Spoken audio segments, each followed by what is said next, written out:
Hello Facebook friends, followers and my viewers as well as my subscriber in YouTube. आज म तपाईहरुको अगाडि चाहिँ अचारकै रेसिपी लिएर आएको छु। तर यो चाहिँ आँपको अचार, गुलियो पिरो अनि अमिलो अचार छ। मैले सधैँभरि बटुको अचारहरु हालेर देखाएको छु। आज चाहिँ हेर्नुस् न यति टेस्टी, मुखमा पानी आउँदैछ खानुभन्दा अगाडि पनि। Wow, just yummy. गुलियो पिरो अमिलो अचार छ। यो अचार बनाउने तरिका चाहिँ एकदमै सिम्पल छ। म तपाईहरुलाई देखाउँदै छु। तपाईहरुले फलो गरेर सिक्न सक्नुहुन्छ।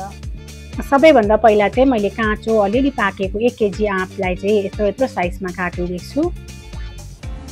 र अब एउटा प्यानमा मैले धनियाको अलिकति धनिया दाना, सौंफ र जीरा, त्यसमाथिबाट ल्वाङ अनि ब्ल्याक पेपर हालेर भुट्दै छु। अलिअलि यतिको ब्राउन भएपछि यसलाई मैले प्लेटमा ट्रान्सफर गरेर मिक्सीमा पिसे अनि यतिको खस्रो राखेको छु। र अर्को प्यानमा चाहिँ मैले 2 चम्ची जति तेल गरम गरे। त्यसको माथिबाट मैले 2टा सुक्खा खोर्सानी अनि अलिकति सौंफलाई ड्राई फ्राई गरेर माथिबाट चाहिँ त्यो अघिको आँप हालिदिँदै छु। अनि यसलाई मजाले चलाउनु पर्छ। एकछिन चाहिँ केही नहालिकन मजाले चलाएर पकाउनु पर्छ।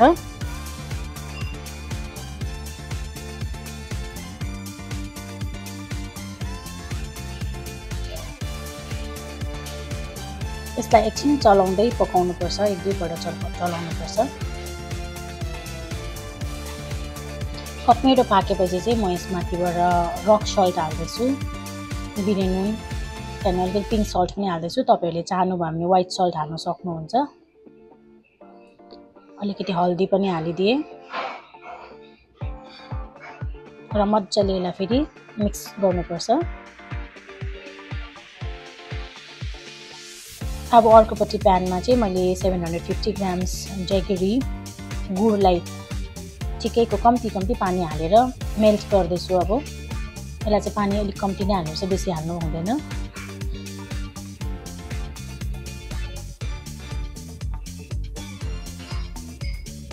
र हेर्नुस् यो मजाले मेल्ट हुँदैछ। अलिकति टाइम लाग्छ, 5 मिनेट जस्तो 5 मिनेट जस्तो टाइम लाग्छ यसलाई मेल्ट हुनको लागि।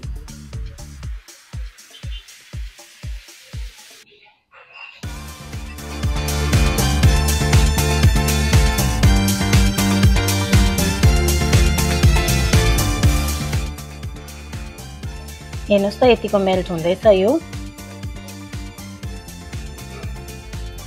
अब यो चाहिँ पाक्नु आँटेको छ। कम्ती साह्रै बाक्लो पनि बनाउनु हुँदैन, साह्रै पातला पनि हुँदैन, अलिकति चाहिँ बाक्लो नै राख्नुपर्छ। र अब चाहिँ यो मजाले पाक्यो। यो म्याङ्गो चाहिँ मजाले पाकेको छ। अब हेर्नुस् त मजाले पाक्यो। अब यसमाथिबाट चाहिँ म यसलाई अघि भुटेर राखेको मसला सबै हालिदिँदैछु। भुटेर मैले ग्राइन्ड गरेको थिएँ त्यो हालेँ। र माथिबाट काश्मिरी मिर्च पनि राखिदिए। तपाईहरुलाई पिरो जति मन पर्छ त्यति राख्न सक्नुहुन्छ। अलिकति चिली फ्लेक्स पनि हालिदिँदैछु। अब यसलाई मजाले मिक्स गर्ने र 5 मिनेट जस्तो फेरि यसलाई पकाउनु पर्छ।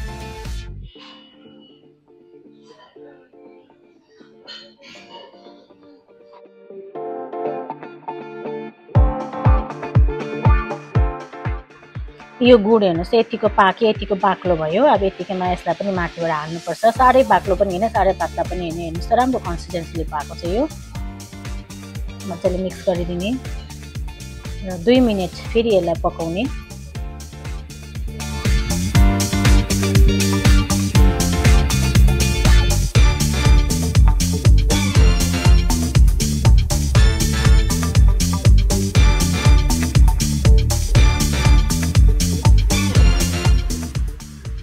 ल हेर्नुस् त अब यो मजाले पाक्यो। यति राम्रो देख्दैछ, फ्लेभर पनि मजाको आउँदैछ। र अब यो चाहिँ रेडी भएको छ। यसलाई चाहिँ म अब बोलमा ट्रान्सफर गरेर चाहिँ राख्छु। यसलाई चाहिँ धेरै दिनसम्म तपाईले फ्रिजमा राख्नुभयो भने महिना दिनसम्म पनि चल्छ मजाले। अलिअलि निकालेर खाँदा भयो।